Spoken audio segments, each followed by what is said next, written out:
So the first step before we do anything, we're going to change that square root to a power.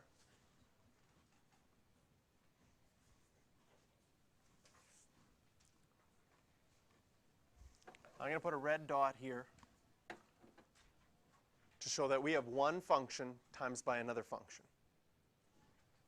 So that is telling us product rule. Looking at the first function is one of our simple ones. That derivative is easy.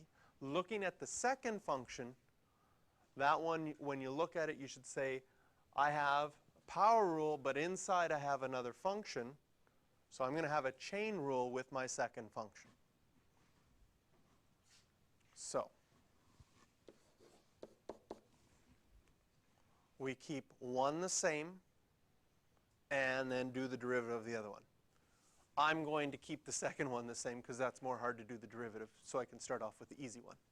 So if I keep the second one the same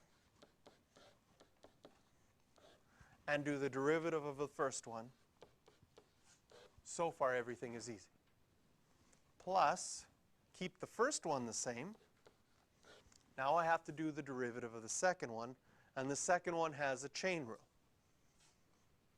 Again, for the chain rule, take it easy. Work your way from the outside in. The first thing on the outside that I hit is that half. That would come out in front. I'd still have 7 minus 3x. Subtract 1 from the exponent, which is a negative a half. And now I do the derivative of the inside, which will just be negative 3.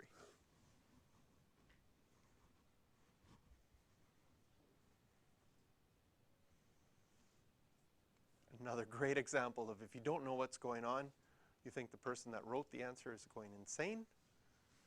Because how the heck can they go in one step? You go from this and get such a complicated looking answer.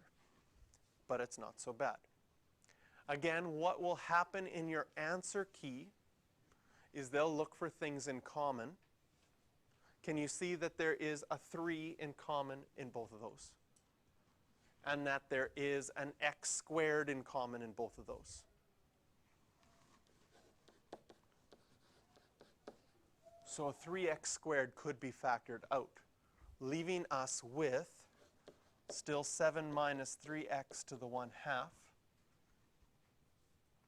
And that would be in the first one, plus, well, actually, subtract, because there's a negative there, 1/2 x, because I took an x squared out,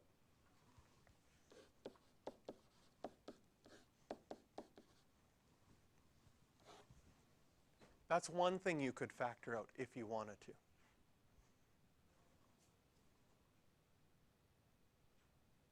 Can you see how I factored that out? Well, the 1/2 is right here. Okay? And the minus sign came from right there. So that's where this minus 1/2 came from.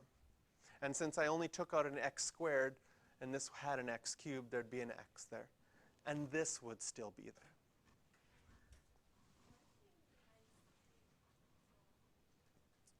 Where did the minus 3 come from right here? Because if I'm doing the chain rule, so the chain rule of the second one, the half comes out in front. 7 minus 3x stays the same. Subtract 1 from the exponent, negative a half. Then what's the derivative of the inside? Minus 3. So that could be one thing that a show that would look like with the 3x squared out in front. Another thing that the show that could look like is, since these have the same base but different exponents,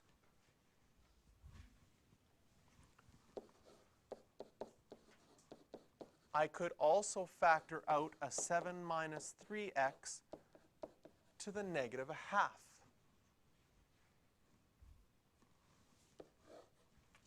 If I take that out of the first one,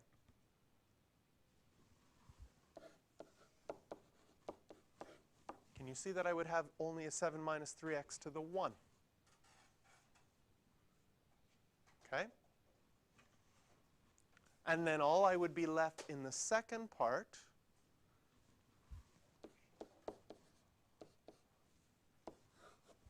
is minus 1/2 x.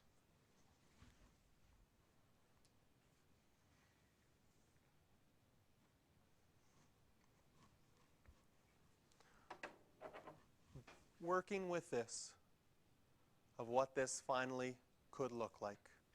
Okay? 3x squared. This 7 minus 3x to the negative 1/2 could be written as a square root of 7 minus 3x on the bottom. And here, 7 minus 3x minus 1/2 x is the same as 7 minus 7/2 x. Most likely, if it was a show that question, they wouldn't like a fraction inside of a fraction. There's a name for that. It's called a complex fraction. For simplifying things, we don't like to have fractions inside of fractions. So we could take the time to further factor out the 1/2 out of here.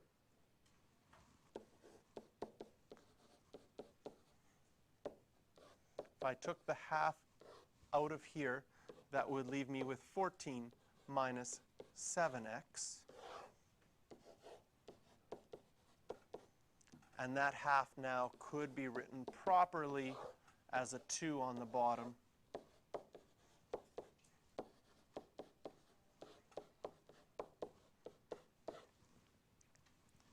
And this question would start with what we had originally and say, show that,